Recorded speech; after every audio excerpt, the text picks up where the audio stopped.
আসসালামু আলাইকুম। আপনাদের প্রিয় অনুষ্ঠান জীবনের গল্পে উপস্থিত আছে এক সুন্দরী ফুটফুটে অসহায় মেয়ে। জানতে চাই তার জীবনের গল্প।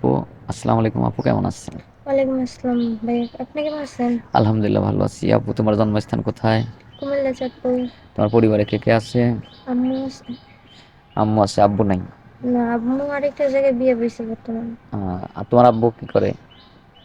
মানে আমার আব্বু মারা গেছে, আম্মু আরেক জায়গায় বিয়ে বইছে, আহ, এমনই থাকে।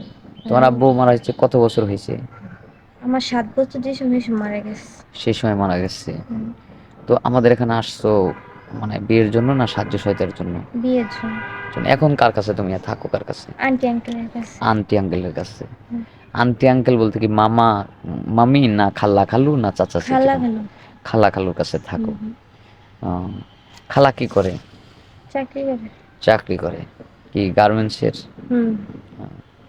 শুনছিলাম যে তোমার আন্টি হচ্ছে, তোমার খালা হচ্ছে গার্মেন্টসের যে ওই যে ঝাড়ুদার। হ্যাঁ, হ্যাঁ।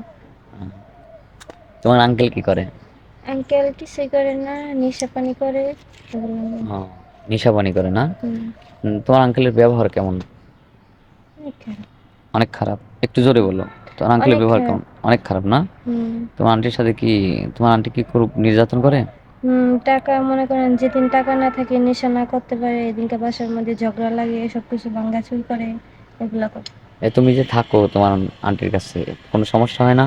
হ্যাঁ, হয়। কেমন সমস্যা হয়? এই ধরেন, আন্টি খাওয়ায়, আঙ্কেলে বলে ওরে খাওয়াস কি লিগা, রাওয়াস কি লিগা। আহ, হুম। অনেক কথাবার্তা বলে আর হ্যাঁ, কি। তো দইরা মারছে একবার আমার। মারছেও? হুম। তো তোমাদের ওখানে কি কারোর সাথে তোমার এমন কি সম্পর্ক হয় না, যে তুমি তো অনেক দেখতে সুন্দরী, তোমাকে কেউ পছন্দ করে বিয়ের প্রস্তাব দেয় না? না, বিয়ের প্রস্তাব দেন না, মনে করেন প্রেমের কথা কয়, মানে খারাপ কাজ করার জন্য এগুলোর এগুলি কথা অফার বলে। টফার করে, কিন্তু আসলে বিয়ের জন্য কেউ পাশে দাঁড়ায় না। না। আহ, যার কারণে তুমি আমাদের এখানে আসছো। হ্যাঁ, কিভাবে যোগাযোগ মানে হলো কিভাবে আমাদের এখানে যে আমরা বিয়ে শাদী দিই, এটা কার মাধ্যমে যোগাযোগ একটা করতে বলে? প্রবাসী ভাই আপনাদের এখান থেকে বলে বিয়ে শাদী করছে। ওর বাড়ি তো আমাদের এখানেই। এই জন্য ওর ওর বউয়ের সাথে যোগাযোগ আসলো। পরে ওর বউ আসতো আমার মানে আপনাদের তোমার ঠিকানা গ্রামের দিচ্ছে। একজন ভাই প্রবাসী থাকতো, আমাদের চ্যানেলের মাধ্যমে হচ্ছে একটা মেয়েকে বিয়ে করছে। হ্যাঁ, বিয়ে করার পরে সে দেশে আসছে এবং তার সাথে সংসার করতেছে। হ্যাঁ, সে ভাবির মাধ্যমে তুমি হচ্ছে এই ঠিকানা পেয়েছো, হ্যাঁ, হ্যাঁ। যার কারণে আসছো। তোমার কোনো ফোন নাম্বার আছে আপু? না, আমার মোবাইল নষ্ট হয়ে গেছে। তোমার মোবাইল নষ্ট হয়ে গেছে না? হুম। এখন যোগাযোগ, আমরা তো ভিডিও পাবলিক করার পর অনেকেই তো ডাকবে, তোমার সাথে কথা বলবে, তোমাকে বিয়ে করার জন্য ইয়া করবে। তো তখন তোমার সাথে যোগাযোগ করব কিভাবে? আপনাদের মাধ্যমে যোগাযোগ যোগাযোগ করবেন। করতে হবে, তাই না? হুম, হুম। ও, আচ্ছা ঠিক আছে, সমস্যা নাই, অসুবিধা নাই।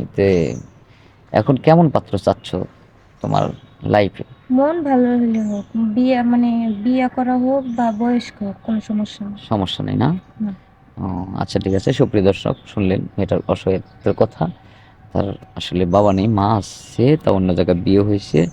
এখন বিয়ের জন্য আমাদের এখানে আসছে। পাত্র যেমনই হোক তাকে বিয়ে করতে চাই। তার কাছে কোনো ফোন নেই, যোগাযোগ করতে হলে আমাদের মাধ্যমে যোগাযোগ করতে হবে।